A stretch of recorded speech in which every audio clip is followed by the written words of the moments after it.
Assalomu alaykum. Hurmatli tomoshabinlar, bugun sizlarga juda muhim, shoshilinch xabar bilan murojaat qilmoqchiman.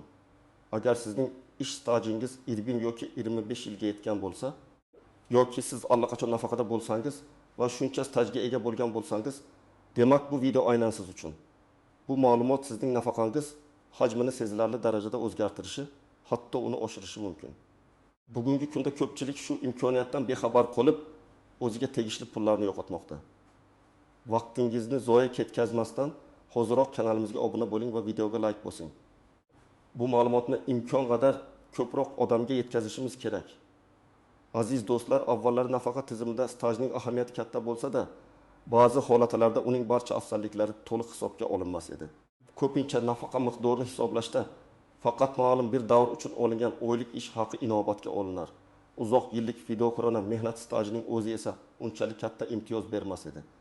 Lekin hozir vaziyat butunlay o'zgardi. Hukumat tomonidan qabul qilingan yangi qonun hujjatlari va qarorlarga ko'ra ish stajiga, ayniqsa 20 va 25 yillik stajga ega bo'lgan fuqarolar va nafaqaxo'rlar uchun nafaqa hisoblashning yangi mexanizmlari joriy etildi. Bu degani, endilikda sizning uzoq yillik mehnatingiz yanada qadrli bo'lib, nafaqa miqdorida o'z aksini topishi shart. Oldingi tizimda staj faqatgina minimal nafaqa olish huquqini berardi. Uning miqdoriga esa ko'proq so'nggi yillardagi maosh ta'sir qilardi. Hozir esa stajning har bir yili, ayniqsa belgilangan chegaradan oshgan har bir yili sizning nafaqa miqdoringizga bevosita sezilarli darajada ijobiy ta'sir ko'rsatadi. Bu aslida uzoq muddat mehnat qilgan insonlarning huquqlarini himoya qilish va ularning hayot farovonligini oshirishga qaratilgan muhim qadamdir. Demak, hurmatli tomoshabinlar, bu o'zgarishlarning mohiyatini chuqurroq tahlil qilamiz. Kimlar aynan bu masalada xavotir olishi va kimlar aksincha xursand bo'lishi kerak? Avvalo, shuni ta'kidlash lozimki, bu yangilik erkaklar uchun kamida 25 yil, ayollar uchun esa kamida 20 yil ish stajiga ega bo'lgan yoki hozirda ushbu stajga yaqinlashib qolgan fuqarolarga taalluqlidir. Agar siz aynan shu toifaga kirsangiz, diqqat qiling. Endilikda nafaqa miqdorini hisoblashda stajning belgilangan minimal muddatdan oshgan har bir yil uchun alohida bonus yoki oshirilgan koeffitsient qo'llaniladi. Ya'ni, sizning stajingiz qancha uzoq bo'lsa, nafaqa miqdoringiz shuncha ko'p bo'ladi. Keling konkret misollar bilan tushuntiraman. Birinchi misol, Oydin opa 25 yoshda 22 yillik umumiy ish stajiga ega va yaqinda nafaqaga chiqish arafasida. Oldingi tizimda uning nafaqasi faqatgina so'nggi yillardagi o'rtacha maosh asosida hisoblanardi. Misol uchun, agar uning o'rtacha oylik maoshi 2 million so'm bo'lgan bo'lsa, uning nafaqasi ma'lum formulalar asosida aytaylik 2 million so'm atrofida bo'lishi mumkin edi. Endilikda esa Oydin opaning 20 yillik minimal stajdan oshgan har bir yili, bu holatda 2 yil uchun qo'shimcha foiz yoki ball hisoblanadi. Faraz qilaylik, har bir ortiqcha yil uchun nafaqa miqdoriga 20% qo'shilsin. Bu shartli misol aniq foizlar qonunchilikda belgilanadi. Demak, Oydin opaning nafaqasi 20 ga oshiriladi. Bu esa uning nafaqasini 2 million so'mdan beki 224 million so'mga aylantirishi mumkin.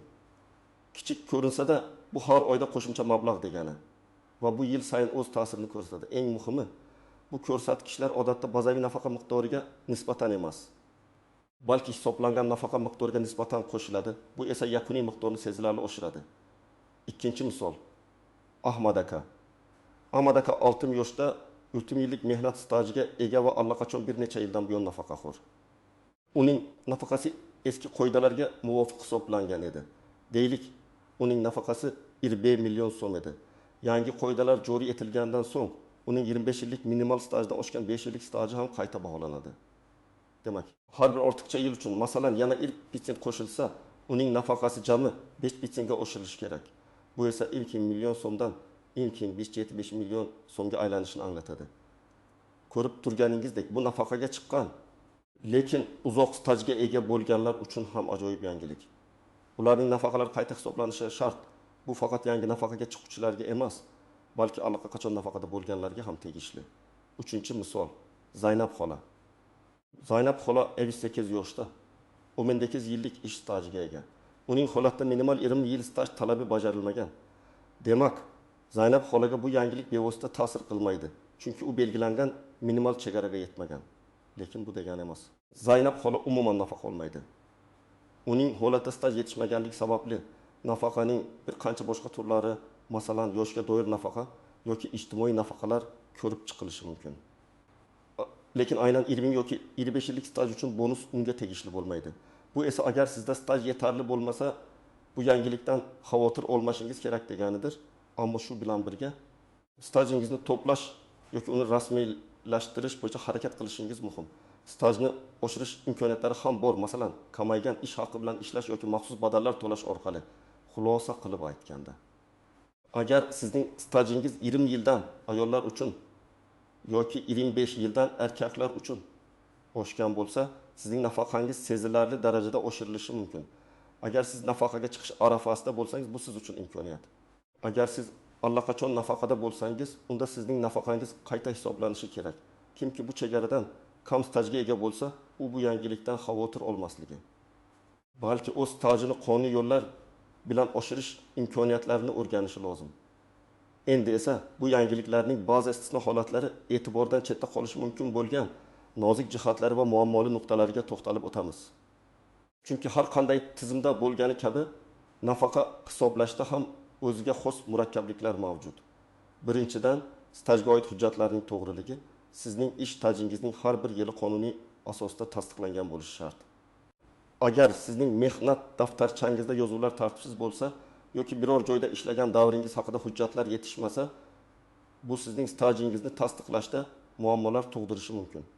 Masalan, bir fuqaro 1930 yillarda bir korxonada 5 yil ishlagan, lekin korxona bankrot bo'lgan va uning hujjatlari yo'qolgan. Bunday holatda siz arxiv hujjatlarini qidirishingiz, sud orqali stajni tasdiqlashingiz yoki guvohlar ko'rsatmasidan foydalanishingiz kerak bo'ladi. Bu jarayon ancha vaqt talab qilishi mumkin. Shuning uchun iloji boricha oldindan harakatni boshlash muhim. Ikkinchidan, stajga kiradigan va kirmaydigan davrlar. Umumiy qoida bo'yicha mehnat stajiga rasmiy ish faoliyati, ya'ni ish beruvchi tomonidan siz uchun sug'urta badallar to'langan davr kiradi. Ammo ba'zi davrlar borki, ular ham stajga qo'shilishi mumkin, lekin ko'pchilik ulardan bexabar. Masalan, bola parvarish ta'tillar, ayollar uchun harbiy xizmat davri, oliy o'quv yurtlarida kunduzgi bo'limda o'qigan davr, ma'lum shartlar asosida va hatto nogiron bolaga qarash davri ham stajga qo'shilishi mumkin. Bularni e'tiborga olish nafaqa miqdorini hisoblashda juda muhim. Misol uchun, bir ayolning 18 yil rasmiy staji bor, lekin u 3 yil davomida nogiron farzandiga qaragan va buni tasdiqlovchi hujjatlari bor. Bu holda uning stajiga qo'shimcha 3 yil qo'shilib, u 1 yillik staj bilan 20 yillik minimal staj talabidan oshganligi uchun qo'shimcha bonus olish huquqiga ega bo'ladi. Uchinchidan, nafaqa miqdorini hisoblashning bazaviy asosi. Staj uchun qo'shimcha bonuslar nafaqa miqdorining o'ziga qo'shiladi, ammo bu nafaqa miqdori qanday hisoblanadi? Bu sizning ishlagan yillardagi o'rtacha oylik ish haqingizga bog'liq. Eng yuqori oylik maosh olingan istalgan 5 yil yoki 10 yil davomidagi ish haqi asos qilib olinishi mumkin. Ba'zi fuqarolar staji uzoq bo'lsa ham, ularning rasmiy maoshlari past bo'lganligi sababli nafaqa miqdori kutilganidek yuqori bo'lmasligi mumkin. Bu holatda staj uchun bonuslar ham nisbatan kamroq qiymatni tashkil qiladi. Shuning uchun nafaqa hisoblashda staj ham, oylik maosh ham birdek muhimdir. 4-dan, xorijiy staj. Agar siz xorijda ishlagan bo'lsangiz, bu stajni O'zbekistondagi stajga qo'shish imkoniyatlari mavjud. Lekin bu xalqaro shartnomalar va kelishuvlarga bog'liq. Hamma davlatlar bilan ham O'zbekiston o'rtasida bu kabi kelishuvlar yo'q. Shuning uchun agar sizning xorijiy stajingiz bo'lsa, pensiya jamg'armasiga murojaat qilib, aniq ma'lumot olishingiz shart. Misol uchun, Rossiya Federatsiyasida ishlagan stajni hisoblash uchun O'zbekiston va Rossiya o'rtasidagi ikki tomonlama bitimlar mavjud. Lekin, masalan, AQShda ishlagan stajni to'g'ridan-to'g'ri hisoblab bo'lmasligi mumkin. Chunki bunday kelishuv yo'q. 5-dan, nafaqani qayta hisoblashning avtomatikligi va muddatlari. Ba'zi hollarda tizim avtomatik ravishda nafaqalarni qayta hisoblashi mumkin. Biroq har doim ham shunday bo'lmasligi mumkin. Ayniqsa murakkabroq stajga ega bo'lganlar uchun. Shuning uchun agar siz bu toifaga kirsangiz va nafaqada bo'lsangiz, pensiya jamg'armasiga murojaat qilib, nafaqangizni qayta hisoblashni so'rashingiz tavsiya etiladi. Qayta hisoblash muddati ham muhim. Odatda ariza topshirilgan kundan boshlab ma'lum bir muddat ichida amalga oshiriladi. Kechiktirish nafaqa miqdorini yo'qotishga olib kelmasligi kerak. Ammo baribir jarayonni o'zingiz nazorat qilishingiz maqsadga muvofiq. Xulosa qilib aytganda, bu yangiliklar ko'pchilik uchun foydali bo'lsa-da, har bir holat individual hisoblanadi va barcha nozik jihatlarni inobatga olish zarur. Dokumentlaringizni tartibga solish, stajga kiradigan barcha davrlarni aniqlash va kerak bo'lsa, pensiya jamg'armasi mutaxassislari bilan maslahatlashish juda muhim. Xo'sh, endi eng muhim savolga javob beramiz. Bu ma'lumotlardan kelib chiqib, aniq qanday harakatlar qilishingiz kerak? Qadam-baqadam ko'rsatmalar. Birinchi qadam, hujjatlaringizni tartibga soling. Birinchi navbatda sizning barcha mehnat stajingizni tasdiqlovchi hujjatlaringizni to'liq ko'rib chiqing. Bularga mehnat daftarchasi, diplomlar, agar o'qish stajga kiradigan bo'lsa, harbiy guvohnoma, turli ishlagan joylardan ma'lumotnomalar. Ish haqi haqidagi hujjatlar kiradi.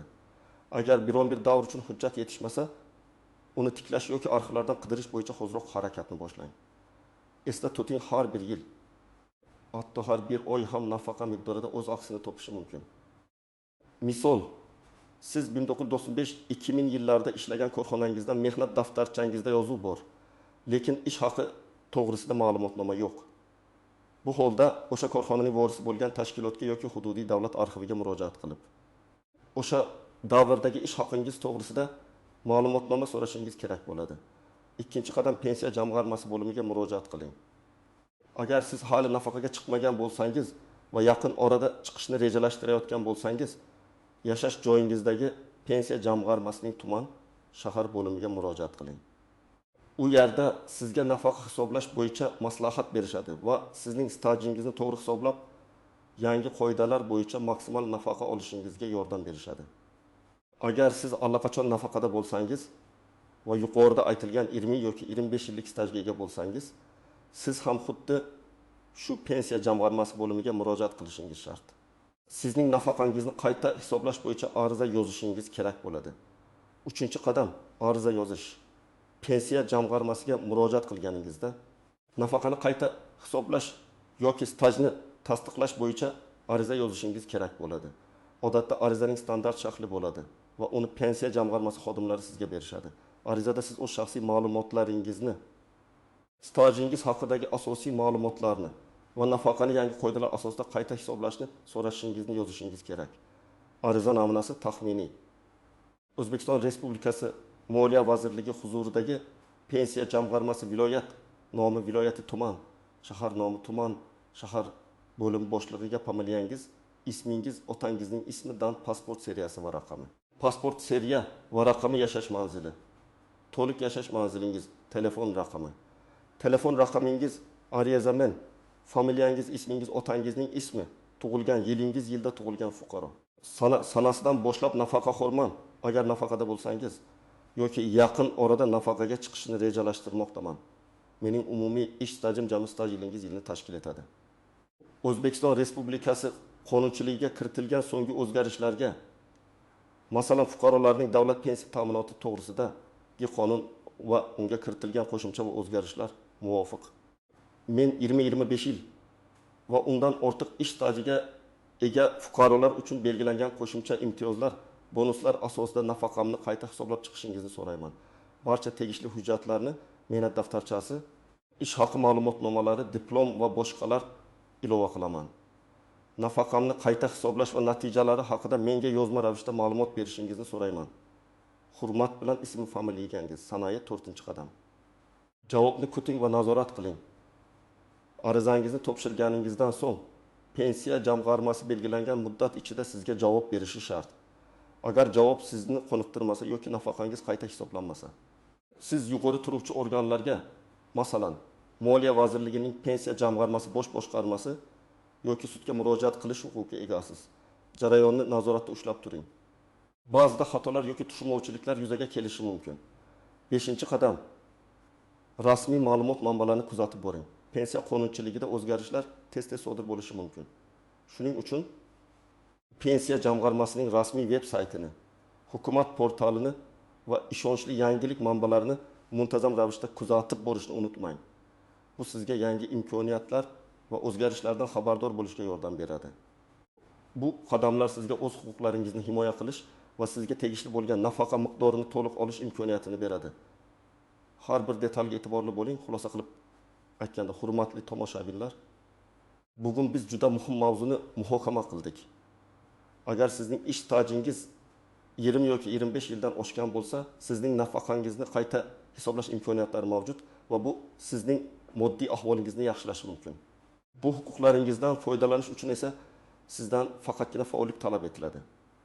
Hujjatlaringizni tartibga soling, pensiya jamg'armasiga murojaat qiling va o'z arizangizni yozing. Bugungi videodan qanday ma'lumotlarni o'rgandingiz? Sizningcha bu yangiliklar kimlar uchun eng muhim? Sizning ish stajingiz qancha va nafaqa masalasida qanday muammolarga duch kelgansiz? Fikrlaringizni, savollaringizni va tajribalaringizni izohlarda yozib qoldirishni unutmang. Sizning har bir fikringiz biz uchun qimmatli. Videoni foydali deb topgan bo'lsangiz, albatta like bosing va do'stlaringiz bilan ulashing.